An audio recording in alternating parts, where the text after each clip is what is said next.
Bonjour à tous les fans de Star Wars.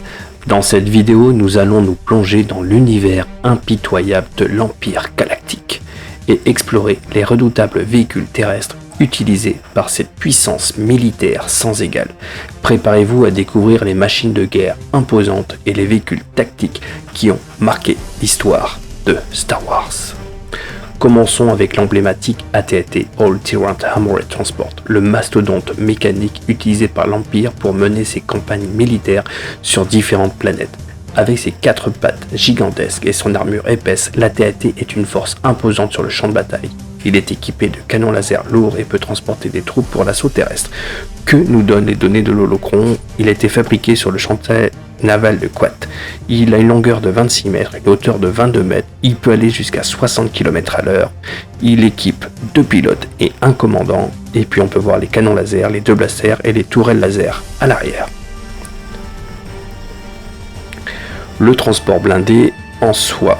Il y avait de la place pour 40 soldats d'assaut et 5 motos à chenilles. Les AT-AT furent équipés d'une série de harnais de déploiement de manière à ce que chaque soldat puisse descendre le long d'un câble couvert par le feu de ses camarades depuis l'intérieur du véhicule.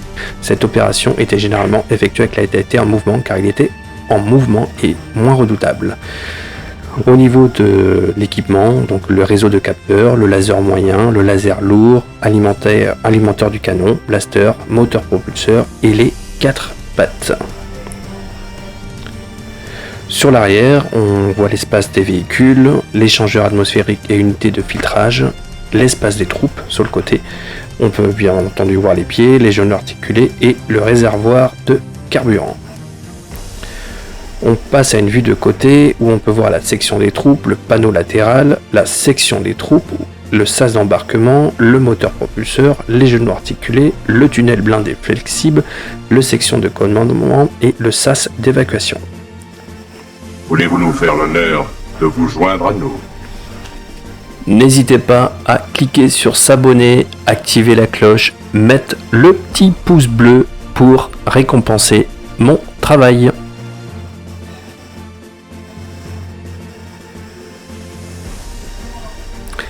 Passons maintenant à l'AT-ST, All-Tyrant Scout Transport, un véhicule bipède plus petit mais tout aussi redoutable. L'AT-ST est souvent utilisé pour la reconnaissance et les missions de patrouille. Avec sa taille plus compacte et sa plus grande agilité, il peut se déplacer dans des environnements difficiles tels que les forêts d'Endor. Il est armé de canons laser et de lance-missiles, faisant de lui une menace redoutable pour les forces rebelles. Longueur 5 mètres, hauteur 8 mètres 6. Vitesse 90 km/h, équipé de 1 pilote et un artilleur, canon blaster double, Tame and Back. À l'arrière et à l'avant, canon blaster double léger, lance-grenade, lance-missile. On peut voir en détail le lance-grenade à conclusion, la cheville articulée, la fenêtre de commandement et le double canon blaster.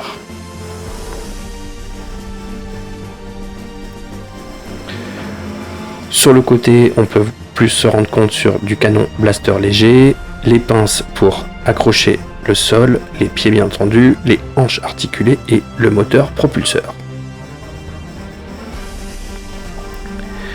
Les mécanismes de marche de la AT-ST impériale étaient relativement délicats. Leurs principaux points faibles étaient la vulnérabilité de leur batterie d'asservissement, les articulations et leur système de stabilisation.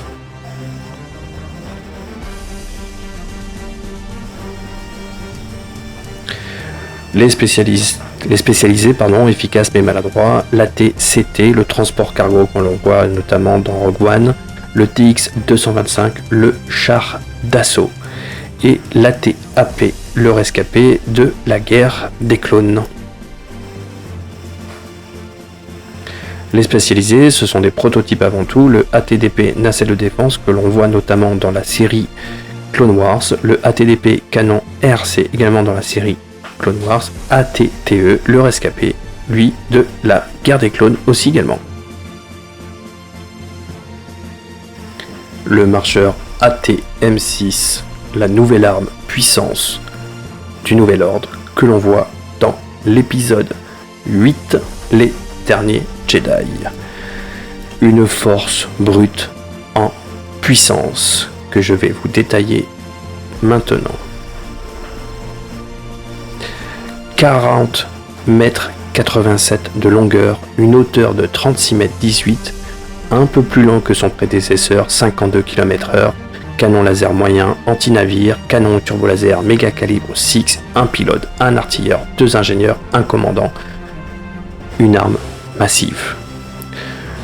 Au niveau des infrastructures, on va les voir un peu plus en détail, mais voilà l'intérieur en fait du ATM-6 que je vais vous montrer, un peu plus conséquent, avec notamment des plans un peu plus larges pour que ce soit plus facile à visualiser. Voilà, sur le plan de la tête, on peut voir en fait tout le mécanisme du ATM-6 qui est incroyable, qui est redoutable, qui est précis, qui est vraiment un exemple de ce que pouvait faire l'Empire, notamment le Nouvel Ordre.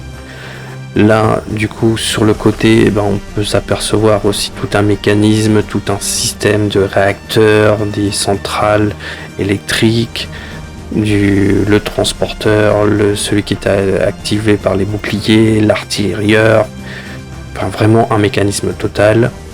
Et là, sur les pattes, tout simplement, on pouvait voir à l'avant le mécanisme qui permettait de le stabiliser, car quand il tirait avec son canon le plus puissant, il perdait un peu de stabilité. Donc on voit vraiment l'impact des griffes que peut y avoir le sol avec les articulations. C'était vraiment dingue. Et là, on peut voir en fait que sur le côté, voilà, les pattes étaient complètement surdimensionnées, et puis bien entendu, l'armure était en composite matriciel ultra dense afin de faciliter le mécanisme et puis le déplacement sur le sol. Voilà qui conclut notre exploration des véhicules terrestres de l'Empire dans Star Wars, de l'imposant ATM-6 au redoutable AT-AT, en passant par le polyvalent TBTT. Ces machines de guerre témoignent de la puissance et la domination de l'Empire galactique. Ces véhicules ont joué un rôle essentiel dans les batailles de la saga et sont devenus emblématiques de Star Wars. J'espère que vous avez apprécié ce voyage à travers les véhicules terrestres de l'Empire. N'hésitez pas à partager vos commentaires et à me dire quel est votre véhicule préféré de l'Empire dans la section des commentaires. Et n'oubliez pas de rester à l'écoute pour d'autres vidéos passionnantes sur Star Wars. Merci de votre attention et que la force soit avec vous.